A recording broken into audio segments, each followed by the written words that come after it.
Sam Giancana was the most flamboyant gangster of them all, when organized crime was at its most extravagant. I'd say he was far more powerful than Al Capone, and he was a giant. He had a beautiful showbiz girlfriend. He was pals with Frank Sinatra. Sam Giancana didn't like to keep a low profile. He liked the big life. He liked to be seen with the stars. He was worth millions and had the power of life or death. He killed a lot of people, had a lot of people killed. One cold stare from you and it could cause you to become very concerned. If you crossed him, you were in deep trouble. But in helping elect a clean young president and assisting in the CIA's murkiest operations, his career sees the mafia and politics mix into a deadly cocktail. The pursuit of Sam Giancana is the ultimate story of the state versus the mob. And the final chapter is one of the most notorious mafia hits of all.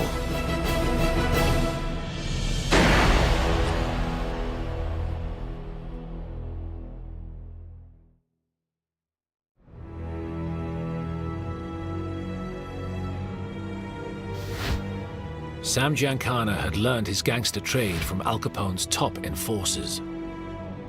He excelled as a driver, delivering killers to murder their victims and evade the cops. He learned how to lend money and collect the interest. Hey, Sam, loan me a $5. I got to go get something. He said, what do you take for security? And Sam said, how about an eye? His furious outbursts were so savage that people around him wondered about his mental stability. He was violent. But the people in the Chicago outfit almost are all violent. They kill people with the drop of a hat. He was a killer. Aged just 18, Giancana was charged with murder, but escaped conviction. When I first saw Sam Giancana, I thought, there is the arrogance, the hatred, the violence, the viciousness that I've dedicated my career to fighting.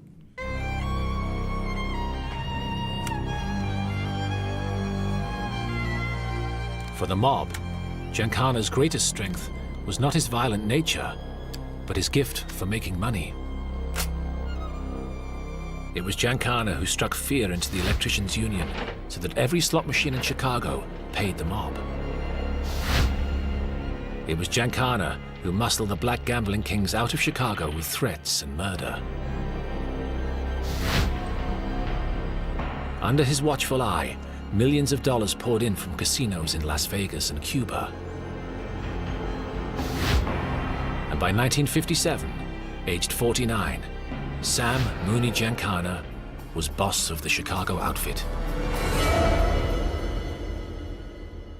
Sam Giancana was the most powerful criminal chief in the history of the United States.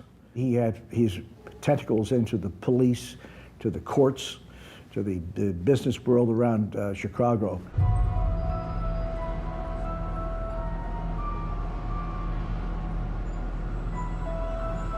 But just as Giancana reached the top, the government turned on organized crime. An eager young lawyer began fighting to see him and his kind fall. Robert Kennedy.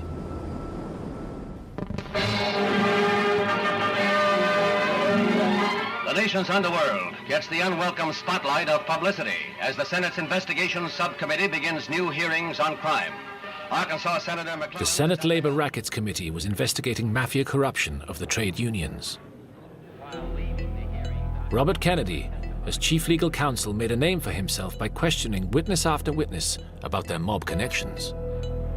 Did you say that SOB, I'll break his back? Who did you make it about? I don't know. I may have been discussing somebody in a figure of speech. Well, who did you make the statement? Whose back were you going to break? I don't even remember it. Well, whose back were you going to break, Mr. Hoffa? Figure of his speech, I don't even know who I was talking about, and I don't know what you're talking about. I mean, it was real-life drama, and it was exciting to watch. On the 9th of June, 1959, The witness was Sam Giancana. You tell us whether if you have opposition from anybody that you dispose of them by having them stuffed in a trunk. Is that what you do, Mr. Giancana? Would you tell us... Giancana refused to answer Kennedy's questions by taking what is known in America as the Fifth Amendment. When you take the Fifth, you say essentially, I respectfully decline to answer on the grounds that my answer might tend to incriminate me, and nobody can touch you for it. Sam Giancana asserted his Fifth Amendment rights over 30 times. Declined to answer because I honestly believe my answer might tend to incriminate me. Chief Counsel Robert Kennedy seemed frustrated and goaded the gangster. Will you tell us anything about any of your operations, or you just giggle every time I ask you a question? Declined to answer because I honestly believe my answer might tend to incriminate me. I thought only little girls giggled, Mr. Giancana. Bobby Kennedy's theatrics were perhaps intended to light Giancana's famously short fuse. I think he was hoping that Giancana would explode. But, you know, I never thought he really gave a damn. Round one in this long, bitter feud went to Sam Giancana. Kennedy could get nothing on him.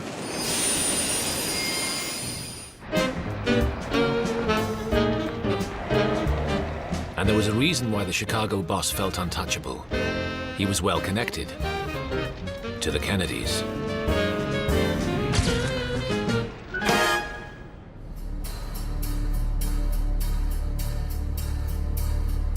Robert Kennedy's big brother, Senator John F. Kennedy, had set his sights on the White House. But just to become the Democrat presidential candidate was a battle. A Boston Irish Catholic couldn't get elected to anything in staunchly Protestant states of 60s America like Wisconsin and West Virginia. The wealthy Kennedy clan would have to buy support in these key primary elections, so they reached out to an influential family friend for help. Frank Sinatra. Sinatra was a friend of the Kennedy family, and Jack Kennedy in particular. Frank, in his turn, had a friend and business partner who knew all about getting his way in politics. Sam Giancana. I have every reason to believe that there was mob money in the West Virginia election. The person who handled the money was Frank Sinatra.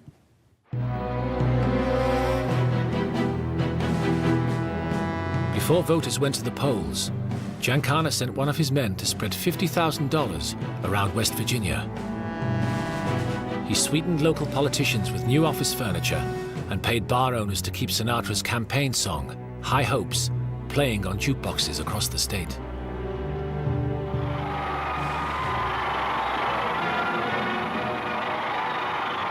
Giancana's efforts seemed to help get the Kennedys over the first hurdle. John F. Kennedy became the Democrat candidate to run for president. But an even bigger challenge lay ahead.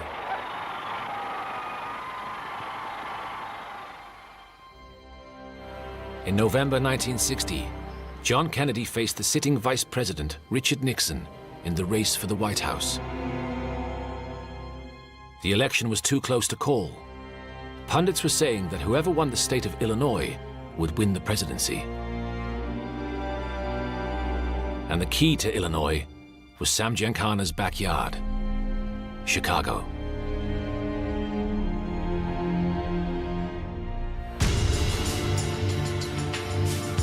Giancana's Chicago outfit knew all about how to swing votes in their city. They'd been doing it for generations.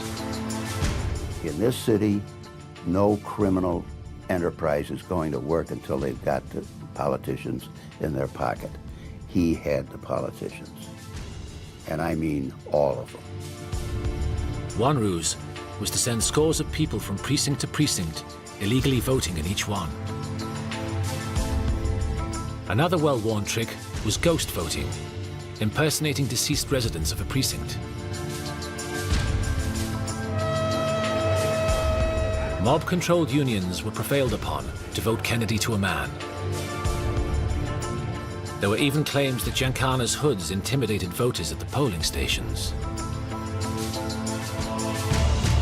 Listening to the radio, listening to the returns coming in, it was obvious that there was a theft underway.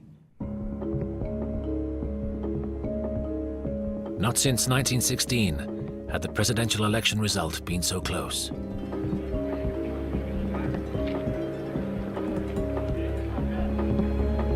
Kennedy beat Nixon by just 0.1%.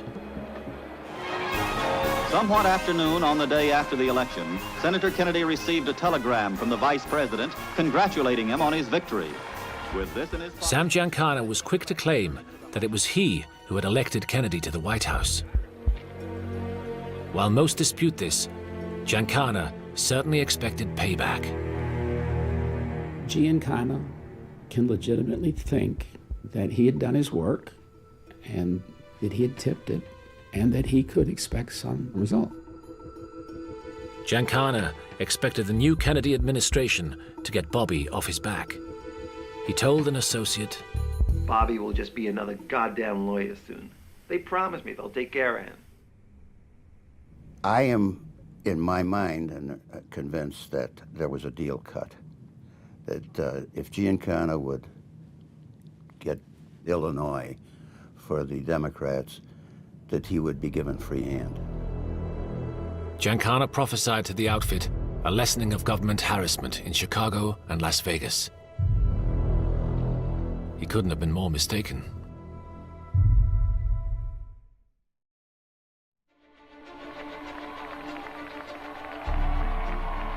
New President John F. Kennedy appointed his brother, Bobby, to the government post of Attorney General.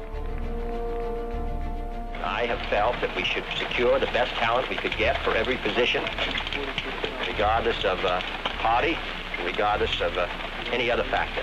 This test has been applied, and it's been applied in this case. Far from being just another lawyer, as Attorney General, the fanatical mob-chasing Robert Kennedy was now the country's top law enforcement officer. It was a shock for Giancana and the Chicago outfit. The last thing they thought was they would get Robert Kennedy as the Attorney General. Anybody but Robert Kennedy. That was a surprise. Bobby Kennedy, now in charge of the Department of Justice and the FBI, declared war on the mafia. I think that in the field of organized crime, I think it's a very serious situation that's facing the country at the present time. I think a lot of steps can be taken in order to deal with the problem. I think it's gotten much more serious over the period of the last 10 years. Giancana cursed at the sight of the Attorney General and fumed at the very mention of the Kennedy name. To him, Bobby Kennedy's war on organized crime was a betrayal.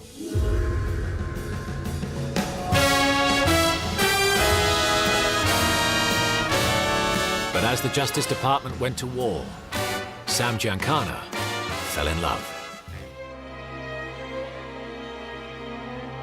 Phyllis McGuire was the lead singer of the headlining trio, the McGuire Sisters. She was 29. Giancana was 52. It seems violent Mo Giancana could be charming. And he wasn't flashy. It was just direct, and it was strength, and his eyes were, it's like they looked through you. She was a big star, stunningly beautiful, and he loved to be seen out with her on his arm.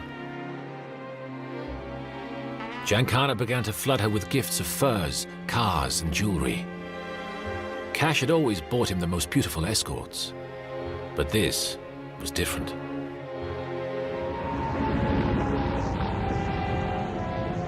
He began to neglect business in Chicago, to follow Phyllis to performances all over the US.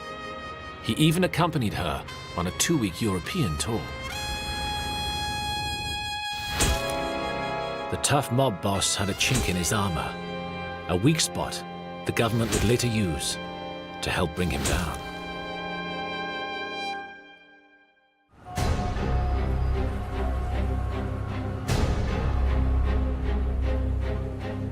While Giancana was romancing Phyllis, Attorney General Bobby Kennedy was hard at work radically reforming the Department of Justice and the FBI.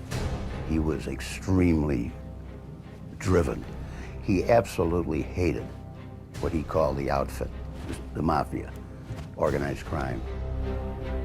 To the 10 FBI agents assigned to Chicago, Kennedy added 60 more. Giancana called them G-men, or just the G. At first he was unconcerned, dismissing them as Boy Scouts.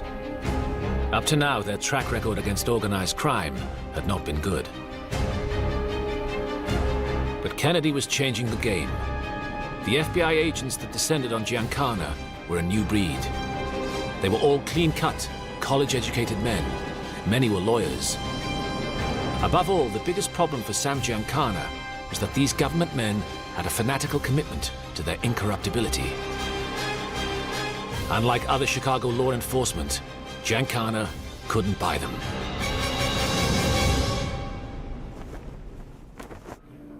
Robert Kennedy was also increasing the number of lawyers in the Justice Department's Organized Crime and Racketeering section from 17 to 63. He rebuilt the whole operation. You can think of the Department of Justice as a aircraft carrier, and you can't turn an aircraft carrier on a dime. They don't have brakes. You can slow it down and steer it. He turned it on a dime and took it in a different direction. The Attorney General funded his new crack team of investigators well. His goal was to get all government agencies working together as never before, to break the grip of organized crime. He talked directly to you. It gave us a whole feeling of electricity in what we were doing and commitment to what we were doing. We did feel that we were kind of like the new untouchables.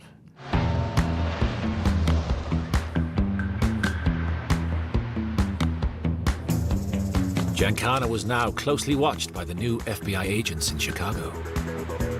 The view is fine and the kids are still in school. Over. His HQ was in the back of the Armory Lounge Bar and Restaurant in Chicago's Forest Park suburb. Despite FBI surveillance, his private business remained secret behind closed doors. Eyeball 1 to dugout. I read you loud and clear. Or so he thought. 10-3, eyeball 1. Stay with it.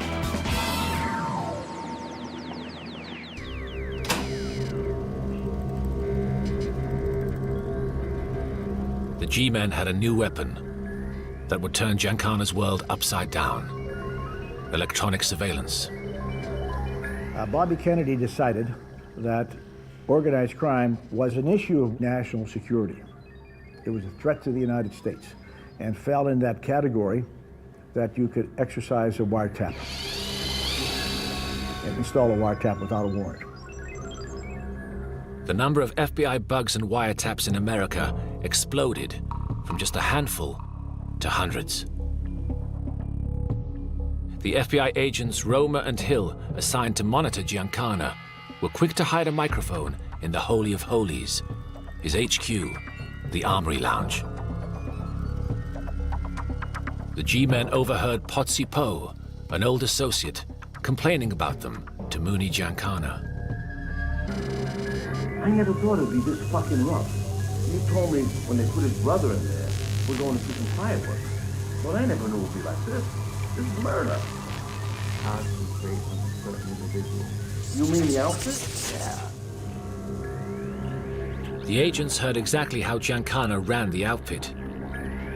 Although officially the boss, he received advice from senior mob figures and retired boss Tony Accardo. Listen, Mo. Oh, we aren't here to try to twist your mind. We're just giving you what's practical. Practical advice, that's all. We're not here to try to distort you. The tapes also revealed how Giancana advised his driver and bodyguard, Butch Blasi, about the Mafia Code of Silence, Omerta. He warned about the penalties for blabbing mob business to outsiders.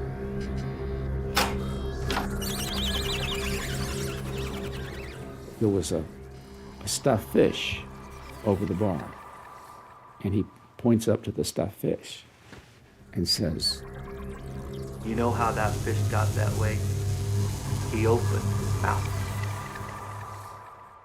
and of course he's saying this into a bug himself, but he's telling Butch Blousey to don't talk about all that kind of stuff.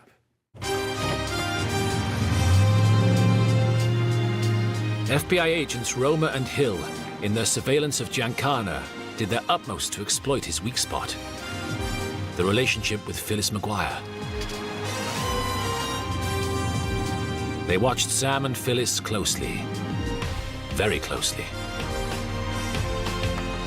They took photos and shot moving footage of them together when they went out.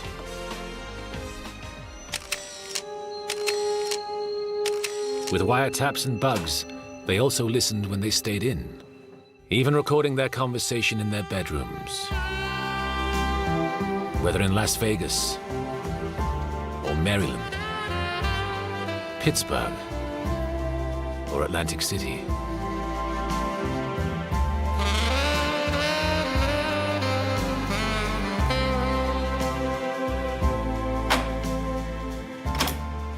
The pressure of tight surveillance got to Sam Giancana.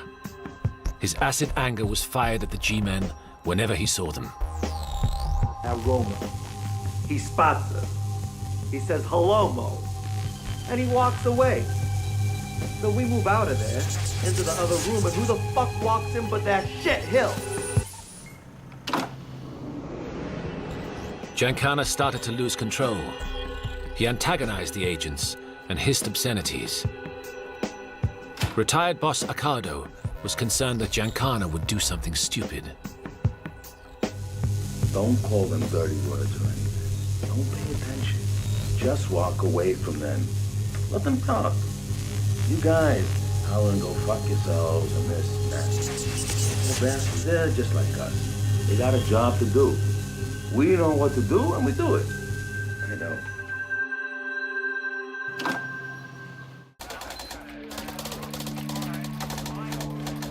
Bobby Kennedy was tightening the noose. But one government agency had jeopardized all his work by secretly seeking Giancana's help, the CIA. The consequences for the agency and for Giancana would eventually be dire.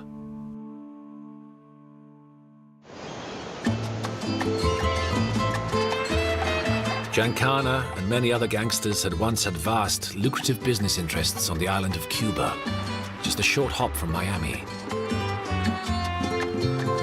In exotic and poverty-stricken Cuba, white tourists with green dollars could live like royalty and lose money in the comfort of the mob-owned casino hotels.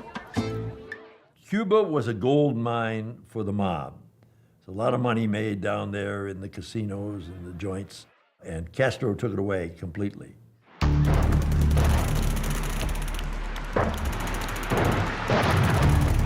On New Year's Day, 1959, Fidel Castro's rebel forces swept into Havana and, with popular support, supplanted the old mob-friendly regime of President Batista. Castro swiftly nationalized land and American businesses. He cost the mob and the U.S. government untold millions of dollars. The mob, they were running Cuba. They were running amok down there under Batista. And when Castro came in, he threw them all out. So they were not happy with him. If they could get rid of Castro, they could move back in. It wasn't just the mob who wanted Castro gone. The CIA saw Castro as a dangerous communist on America's doorstep, and they wanted him swept away. So who would you go to? You go to mob guys who had good connections in Cuba. They'd operated there for years and are pretty good at killing people. On the basis that my enemy's enemy is my friend, the CIA met Giancana and associates to try to arrange a gangland hit on Cuba's president, Fidel Castro. They're certainly naive about the organized crime. They're not a hit squad. You can't buy them to kill people. They thought they could.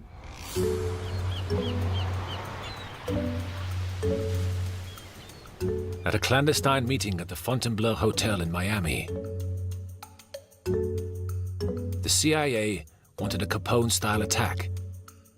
with Castro going down in public in a hail of bullets. The real-life gangsters demurred, wanting to keep things nice and clean. Giancana suggested something much more CIA, using pills to poison Castro's food and drink. The CIA took his advice. But when a US government agency secretly commissioned murder from gangsters, they should have seen trouble coming. And once you've dealt with them and they've given you something, then they have a right to ask for something back. And you don't want a reciprocal relationship with them. You're compromised.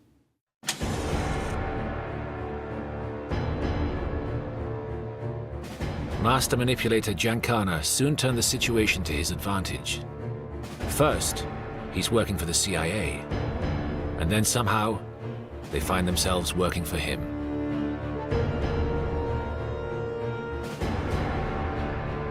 Giancana suspected Phyllis McGuire of having an affair in Las Vegas with top showbiz comedian Dan Rowan. He talked his CIA contact into arranging to plant a microphone in Rowan's hotel room. But the operation went terribly wrong. The installation engineers were discovered by hotel staff and arrested by police. The CIA feared the mob connection and Castro assassination plot would get out. The agency did not want that plotting to come public, and they were afraid to death of any public examination of Giancana.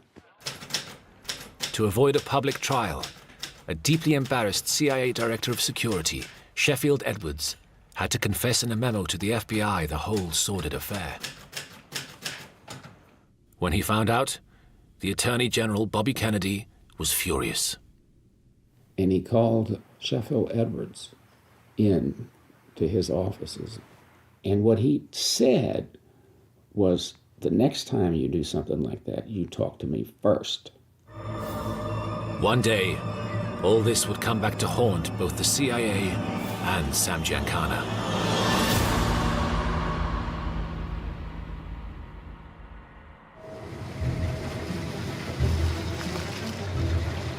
FBI agents Roma and Rutland, watching and being verbally abused by Giancana in Chicago, now put even more pressure on the beleaguered outfit boss. Determined to drive him over the edge, the agents implemented what they called lockstep surveillance. Every day, round the clock, they were with him, following in cars. When he got out, they got out. When he walked, they walked within feet of him. They followed him on his golf round, rushing his game, jeering from the edge of the greens. They were like this. He played golf, they were behind him, just everywhere he went. And it sent him off like a Roman candle. They even followed him into restaurants.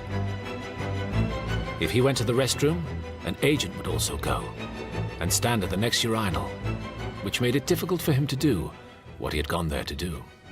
It was pure, simple harassment. They weren't getting anything out of that.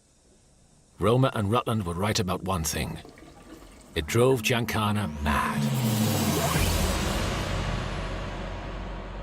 An electronic surveillance recording made in June 1963 reveals that his mob associates thought he was becoming dangerously irrational. That fucking Giancana. Wait till you hear what he's done now. He's not making good decisions. What happened? Charlie McCarthy told Roma that Mo told him to tell Kennedy to talk to him through Sinatra.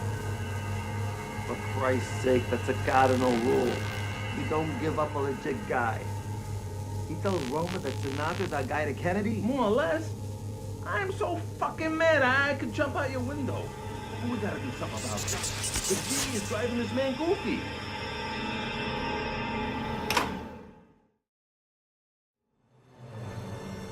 A maddened Giancana lashed out in a way the mob would never understand.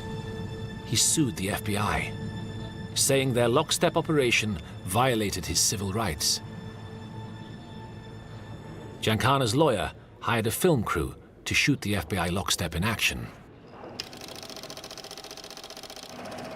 In a darkened courtroom, the judge was also shown Giancana's respectable lifestyle. Playing a round of golf, going to church, and visiting his father's grave. An injunction against lockstep surveillance was granted. The FBI agents would have to keep their distance. Sam Giancana had, for the moment, beaten the FBI.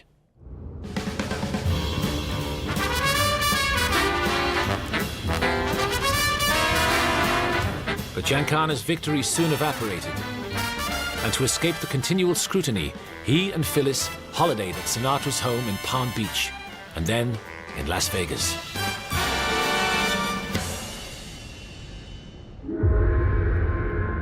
Meanwhile, the FBI was recording some disturbing mobster conversations. Kennedy, a guy should take a knife and stab and kill that fucker. I mean it. This is true. Honest to God. Right in the White House. Somebody's got to get rid of that fucker. The Kennedys' war against organized crime was fueling a dark mood among gangsters all over the United States. They should kill the whole family. My mother and father, too.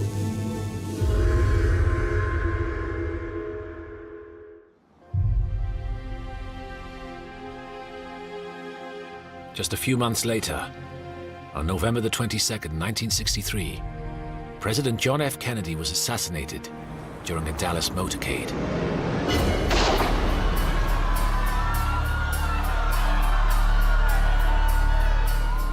The killing spawned a rash of conspiracy theories about who might be responsible. There was always a strong rumor that the mob had something to do with the assassination of John Kennedy. The rumors of mafia involvement were fed when it was revealed that the man who gunned down Kennedy's assassin, Lee Harvey Oswald, was mob fixer Jack Ruby.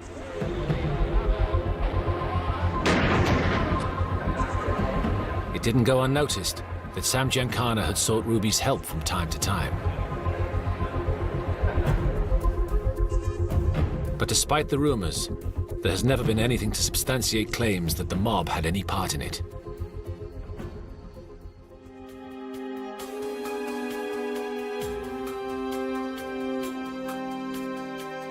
President Kennedy's death did, however, give the mob what it wanted: the immobilization of his gang-busting brother. I think he was simply crushed and shocked by it. An FBI informant heard Giancana's reaction. What he said was chilling. Attorney General Robert Kennedy will not have the power that he did.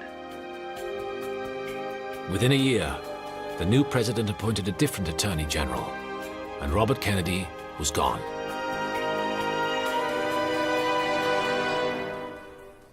Giancana thought the pressure was off. But Bobby Kennedy had rebuilt the Justice Department to smash organized crime. Even without him, the machinery worked on. Crucially, Kennedy had inspired a generation of investigative lawyers who would not give up the fight. One of Bobby's boys was a young lawyer in the Department of Justice strike force, David Shippers. Always there was this Sam Giancana hanging out there, the one guy that nobody seemed to be able to touch. All he had to do was surface once, and we'd be able to put him into a conspiracy of some kind. Couldn't find anything. Shippers' problem was a lack of hard evidence. The FBI agents' years of electronic surveillance put Giancana at the center of extortion, illegal gambling, and murder. But as the bugs were installed under presidential prerogative and not by a judicial warrant, the thousands of hours of incriminating recordings were not admissible as evidence in court. But determined to put Giancana behind bars, shippers meticulously constructed a cunning legal snare. First, to question Giancana about his criminal career, shippers awoke the dormant power of an investigative grand jury. Without the grand jury, we were dead in the water. We couldn't do a thing because we had no personal subpoena power. It was a grand jury that had the subpoena power. If you're subpoenaed to the grand jury, you got no choice. You got to show up. You may take the Fifth Amendment, but you're going to get dragged in there. Second, shippers had to stop Giancana hiding behind the Fifth Amendment by removing any possibility that he could incriminate himself. If what you're saying can never be used against you, then the Fifth Amendment doesn't apply. That's where the use of immunity came in. Granting immunity from prosecution to a top mafia boss was a bold step, and a hard sell to shippers' boss, the U.S. Attorney. The U.S. Attorney looked at me and he said, "Are you nuts? Are you crazy?"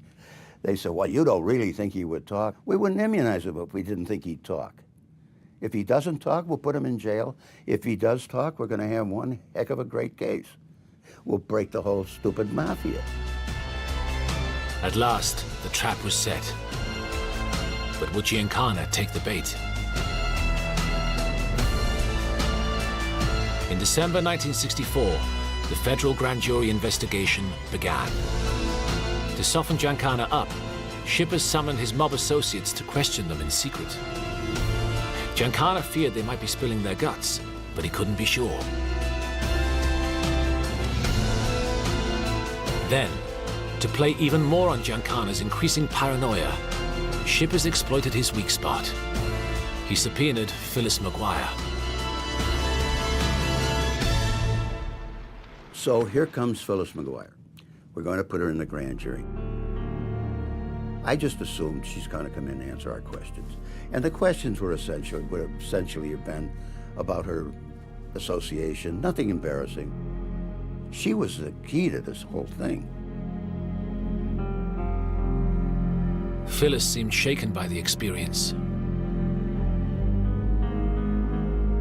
Whether she actually testified or asserted her Fifth Amendment rights and declined to answer is still secret.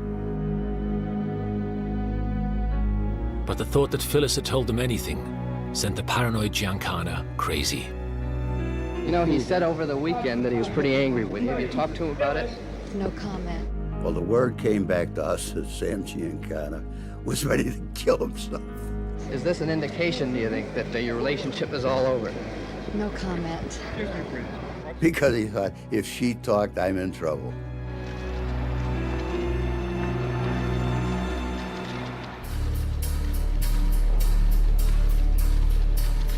David Shippers scheduled Giancana straight after Phyllis and made sure he reinforced Sam's fears when they met just before questioning. I had a transcript of another individual's testimony in some case. It was about a half-inch thick. And we had the court reporter put a page on top that said, "Testimony of Phyllis McGuire." And I know Sam saw it. Shippers had Giancana right where he wanted him, on the witness stand. The Chicago boss thought he knew the rules of this game. He'd plead the Fifth Amendment to each question and go home as usual. But he didn't realize David Shippers had changed the rules. I remember the judge saying to him, "Mr. Giancana, if you received a traffic ticket on the way in here today, nobody can touch you. You are immune from any prosecution for any crime as of this moment."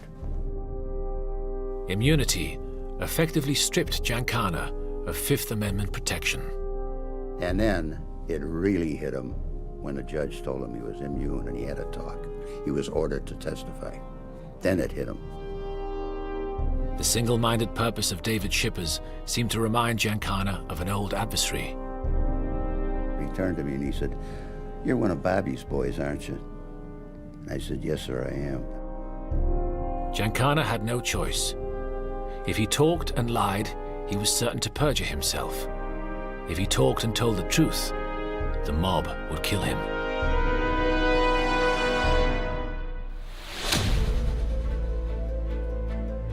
Giancana gave his name and address, invoked the 5th, and the trap was sprung. Sam Giancana, boss of the Chicago outfit, by refusing to answer questions, was in contempt of court and taken straight to jail.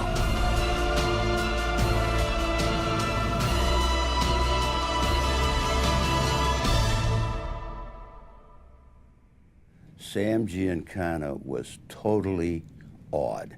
He was rattled. He couldn't understand how this could happen. The judge commented that Giancana had the key to his own cell. He would be released when he decided to answer the grand jury's questions. But in the outfit, you don't talk. Giancana kept his mouth shut. This was a government victory of sorts, as it was the first time he'd been in prison for over 20 years. That rocked the whole organized crime around the country.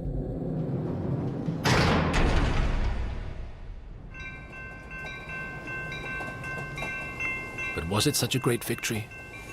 Giancana could only be held in jail until the grand jury folded a year later. On the night Giancana was released, in May 1966, there was a party at his home in Oak Park, but senior mobsters found nothing to celebrate. The outfit old guard decided Mo Giancana's high profile and volatile temper was bad for business. They gave the FBI a belated victory by stripping Sam Giancana of his rank as boss and throwing him out of Chicago for good.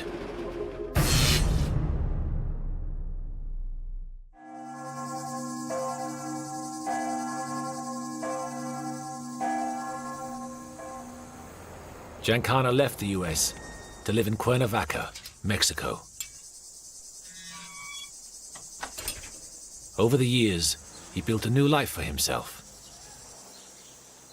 No G-men dogged his steps or monitored his phone calls. And Giancana returned to what he did best, making money.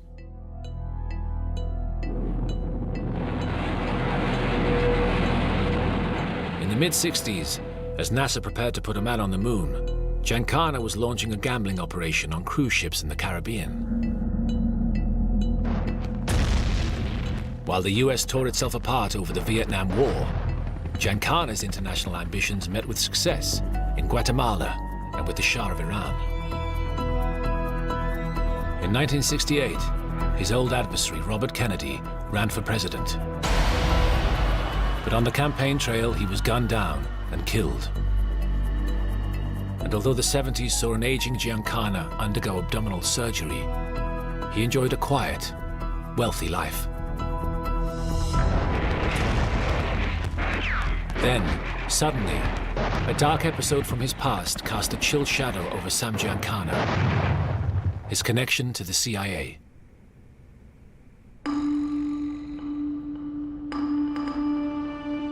In January 1975, a Senate Select Committee began investigating illegal CIA operations, specifically CIA involvement in plans to assassinate Castro. Its findings would shock Chairman Senator Church. It is simply intolerable that any agency of the government of the United States may engage in murder. The committee was very interested in hearing from any mobsters consulted by the CIA in their Castro assassination plots.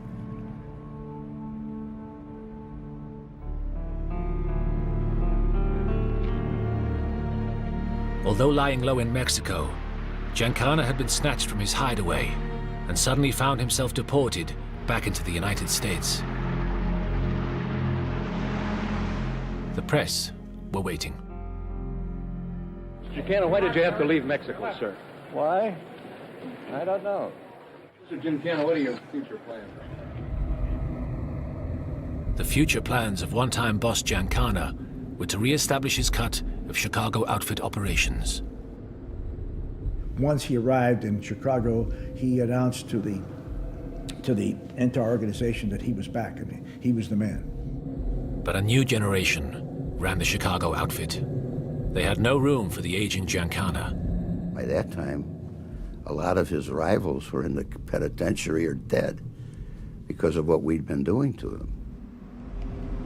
Knocked out of action in Chicago, Giancana received a subpoena that ordered him to appear before the Senate committee without fail in Washington, D.C. on June the 24th, 1975. But Sam Giancana never made it.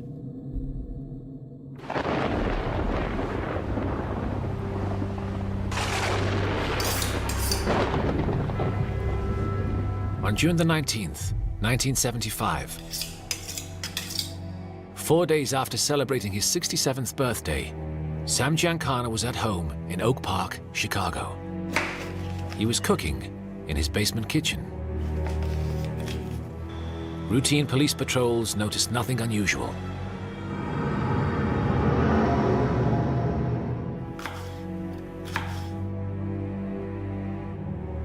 Health problems meant he could not eat spicy foods.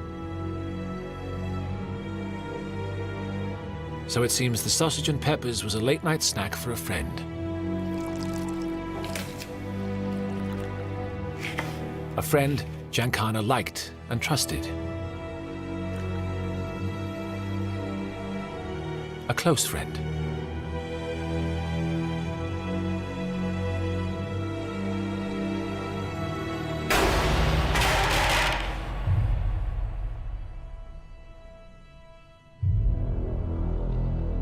But the mafia hadn't quite finished with Sam Giancana.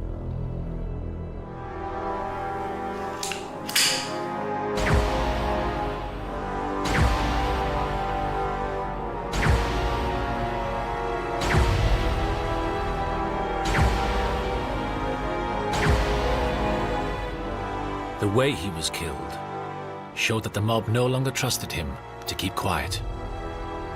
He was shot in the mouth, so that you might draw the conclusion that somebody was leaving a message. Don't talk.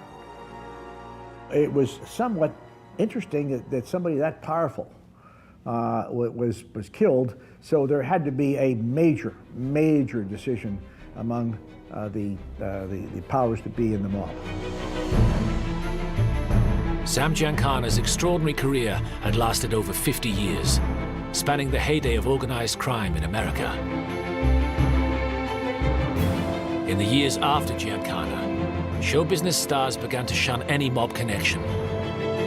The glamorous image of gangsters became tarnished. People realized they were just killers. Never again would a mafia boss be so closely associated with the bright stars of show business or the dark underbelly of politics. The FBI and the Justice Department had struck the first serious blows aimed at breaking the mafia.